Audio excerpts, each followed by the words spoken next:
Good early morning, and welcome to Notations of a Nappy Girl, episode 40, the big 40, which will be my birthday in a year. Yay!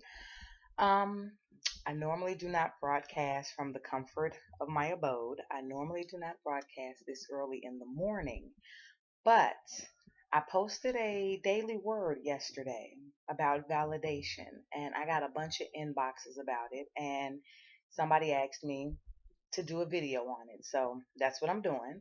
So I apologize if it's not that clear in here, not the best lighting.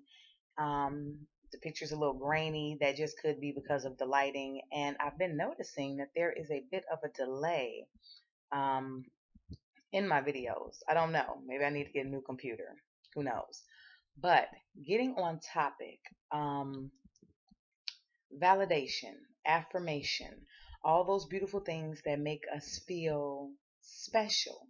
And I guess this is a really pertinent message because Valentine's Day is what, tomorrow? So here's my thought on validation. Validation ties directly into self esteem. And the key word in self esteem in that phrase is self. No one can build upon nor take away what you already feel about yourself. Let me adjust. I'm sorry. Okay, that's better. Um, no one can enhance upon or take away from your esteem. It's something that you start building from the moment you're born. Validation is given from parents, co-workers, supervisors, friends, lovers, better half, significant others, etc. But it should not be made so paramount in your life that you forsake everything else. Now, I'll go a little deeper with that and include in the issue I have with social media and people seeking attention.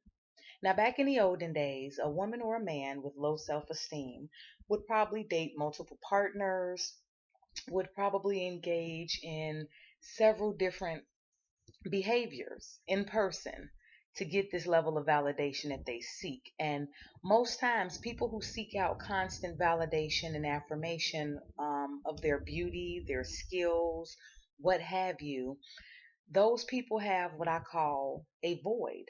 And it's okay. It's totally okay. It's something that you have to work on once you notice that it's there. Um, Nothing anybody gives you can fill that. It's almost like a hunger. You hunger for the attention. You hunger for the affirmation. You hunger for the validation. And now I'll switch over and deal with women because I can only speak from the realm that I reside in. I've never been a man. I have a father, brothers, uncles. I don't think any of them, as far as I know, have had any issues with self esteem or looking for outside validation. The women I know, I think it's a common thing with women. So I'll deal with women. Social media has made it so easy for us to, and this is going to be a bit of a harsh term, but for us to whore ourselves for attention. And come on, people, we know the people on our friends list who are what I call attention whores and or emotional vampires. Basically, they will update a status every 5 minutes. They will update pictures constantly. And this is constant slew of selfies. And don't get me wrong, some women don't have any children, any family that they're close to, so all they really have is pictures of themselves. Now, it's okay to post pictures. I post pictures of myself, my son, my food, whether it looks good or not. If I think it looks good, I'm going to post it. Um, Things like that. But here's the key to understanding social media. And I did a video on social media about 30 videos ago about fact versus fiction. It's the same thing. People post pictures to see how many likes they can get. People post certain statuses to see how many likes they can get, how many comments they can garner. That's okay. Getting that little oomph and that little boost sometimes when you think you're looking particularly good that day or you had something prolific to say that day, that's okay. When it becomes a constant, then you have a problem. When you're posting pictures every 5 minutes, or you're posting pictures solely because you need someone to tell you it looks good. Um, there's an issue there. And that's something that should be looked at. And I too have friends that do it. I have friends that do it that come to me for advice, and I tell them slow down the validation seeking, slow down the affirmation seeking, affirm yourself. Look in the mirror each day and say, damn, Diva, you are absolutely fantabulously gorgeous. You are dynamically divalicious in every way. I tell myself this every single day, no matter what size I am, how my hair looks, what I'm wearing, my makeup, my nails, whatever. I tell myself this every single day. And I do it so that I don't have to seek it from anyone else. Now, the evils of social media are this: when you get to putting yourself out there constantly, you develop what they call a following.